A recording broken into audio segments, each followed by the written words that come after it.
Is public interest in international affairs on the decline in the United States? Hello, I'm Anand Naidu, and this is The Heat.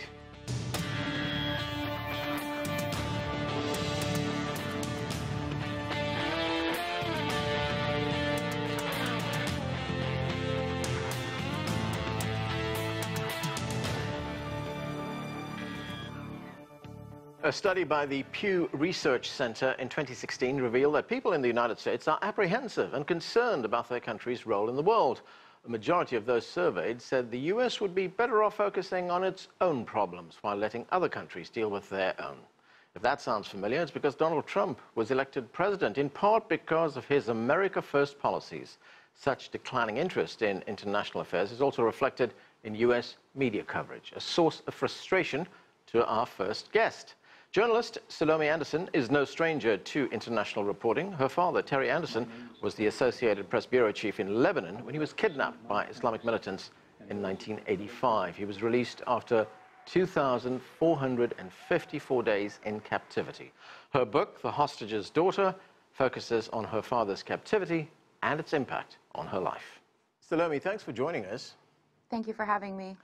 Let's start with your father, Terry Anderson. You met him for the first time when you were 6 years old. Of course, that was a very long time ago. You were a child at the time. Take us through that experience. What do you remember of it? So I remember my mother waking me up in Cyprus, which is where we were living. And she just said, "Your father's home," or "He's coming home."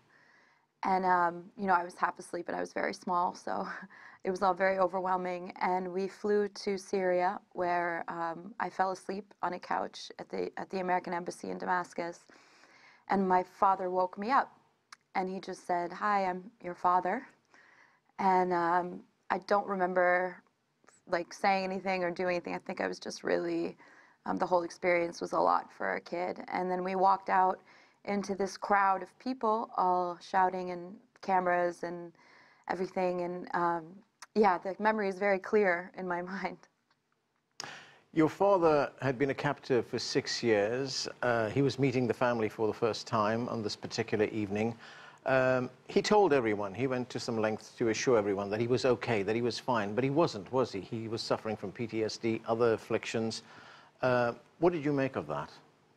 Well, the interesting thing is, everybody used to tell me, you know, "Oh, your father seems so well." And I had seen some of the other captives after they got out, and they were in much, much worse condition physically. And, you know, obviously mentally, like, you could see how damaged they were.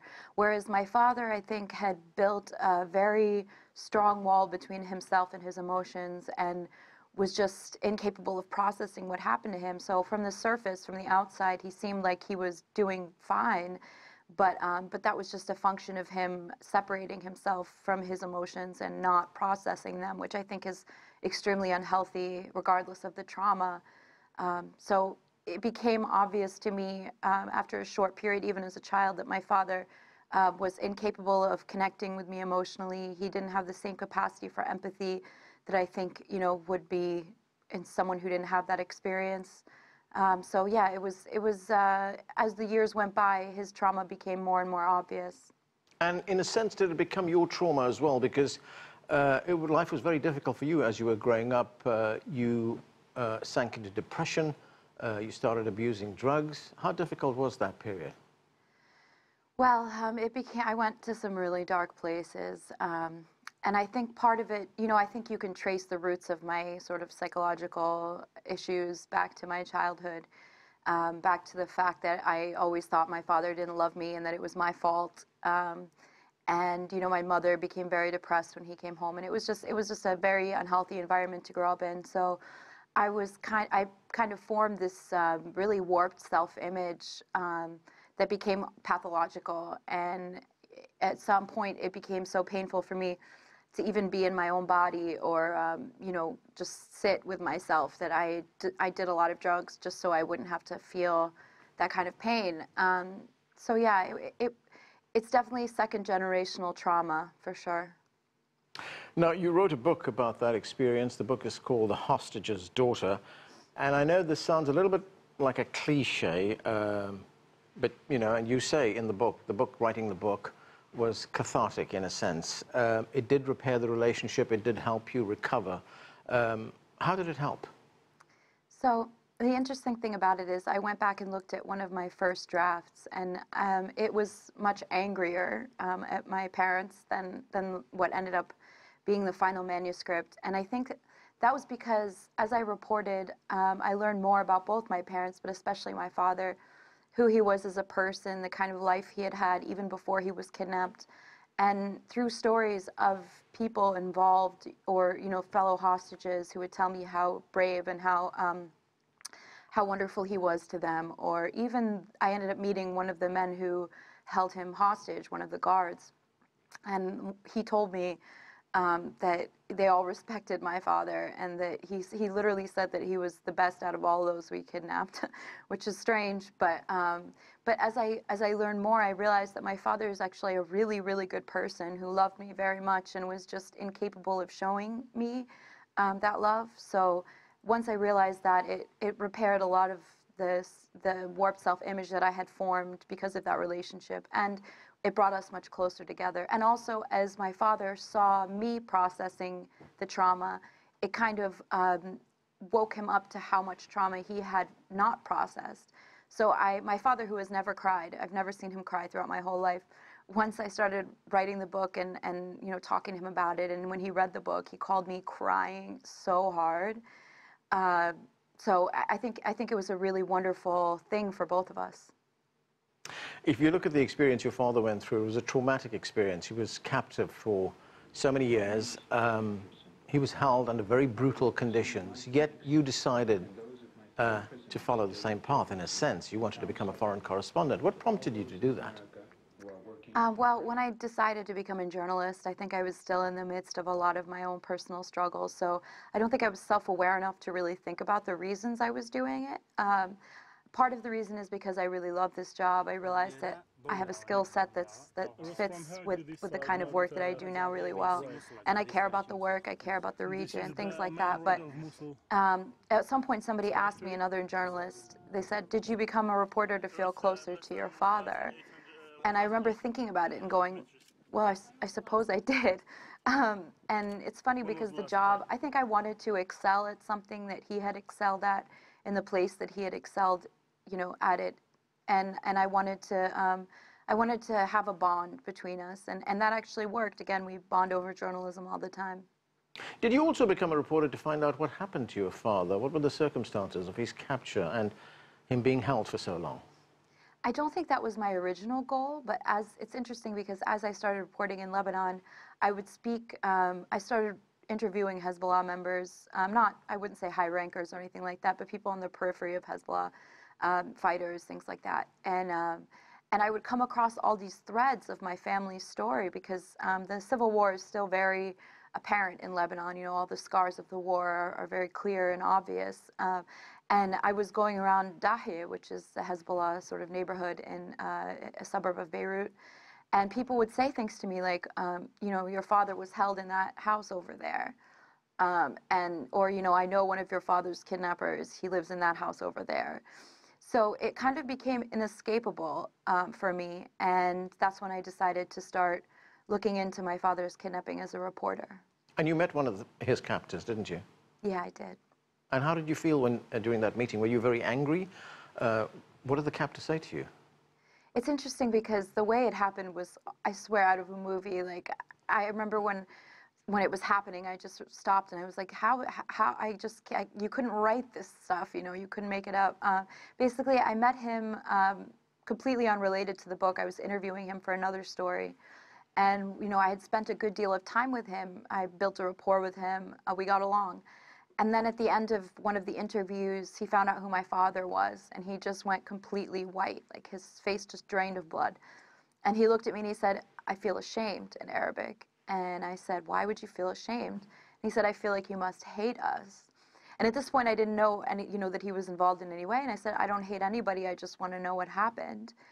And after that, it became a process of, I didn't find out that he was involved until after a few times we had spent, after that. So after one of the numerous interviews I had with him following that, he told my fixer that he had been involved. And my fixer told me, and that moment was so surreal because, you know, I had drank his coffee, I'd played with his kids, I spoke to his wife. You know, at that point, we had a rapport, and I kind of had a sense for who he was as a person, and it did not fit with my idea of my father's kidnappers. Did that in any way bring some kind of closure to that experience? Yeah, it did. What really stuck out to me was how ashamed he was, and how what he did really haunted him. And you know, he is a hard man. He's definitely a true believer, a true Hezbollah member. So I don't think he feels shame about a lot of the things that they've done that I personally find, you know, disagreeable or you know, pretty atrocious, actually. Because he believes in their ideology, but he is ashamed of that. He knows that whatever code he has, what he did to my father and the others, it violated that code. And he was very young. He was 17. I'm not excusing what he did. I'm just putting it into context. And seeing him as a human being, you know, feel so terrible and go through this process of sorrow and shame, really, it did give me closure. And at one point he asked for my forgiveness, and I gave it to him. And Sulome, if you look at your experience as a journalist, you've worked in some of the worst conflict zones in the world, in Iraq, in Syria, in Lebanon, and you've bemoaned the fact that foreign news coverage in the United States is not what it used to be.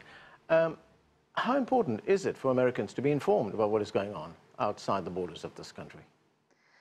Well, I think it's incredibly important, and I think you can see the results of that, of the way that foreign coverage is kind of, I wouldn't say degenerating, but even before, you know, President Trump's election, foreign coverage was dropping off, foreign bureaus were getting cut, just due to the business model that is failing and a lot of things, the internet, things like that.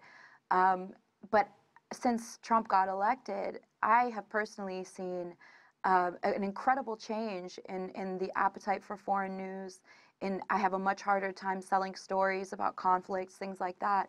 And I think we're really missing out on an awareness of America's place in the world. And when you lose out on that, it's difficult for us to elect people and to be aware of the political situation around policies that could really backfire in our faces. Because if we're not aware and consuming foreign news, then we won't know which policies are going to help us and which are going to hurt us.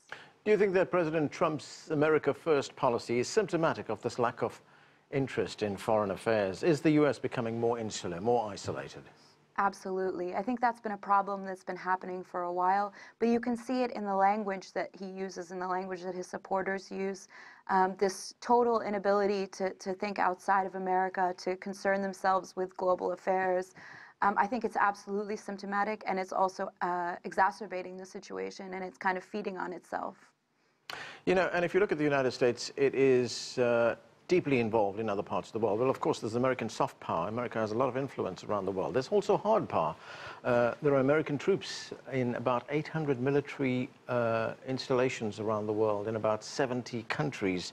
How does one reverse that trend, then, of people not being interested in foreign news? Well, I mean, I think the industry has certain responsibility to cover foreign news, to devote more resources to it. It's difficult to say what can be done at the government level. I think, you know, grants and things like that, but there's no appetite for that in the government right now. I think it's mostly rests on the industry to find a better business model and to consciously nurture foreign news. And your point about troops and soft power and things like that is very well taken, because as we've seen with the State Department, you know, understaffed and things like that, there's been a very heavy reliance on strength and military power, and not such concern or awareness of diplomacy and the kinds of policies that make lasting peace. You're back home now. You're back in New York. What do you do now? Well, I'm writing my second book, which is about extremism in America. I'm kind of taking the experience that I have had interviewing Islamist militants and that kind of ideology that brainwashes people and strips them of their individuality. And I actually see that pattern quite a bit in certain groups in America. So I'm focusing on cults, white supremacists, extremist Christian groups, extremist Jewish groups, white American converts to radical Islam. And I'm just looking at this overall trend of radicalization that's happening in our backyards. Do you ever plan on going out back into the parts of the world where you've reported from before? Is there a market for news, foreign news in America? You've worked for some of the most prestigious publications, but as a freelancer, are they still buying? I just finished a story actually as I was leaving Lebanon, and I had a very hard time selling it. And I've noticed, you know, in 2015, for example, I hardly had trouble selling good pieces. So I'm having a lot more trouble now. So I think I definitely want to keep going to the Middle East. I don't want to stop doing that kind of work.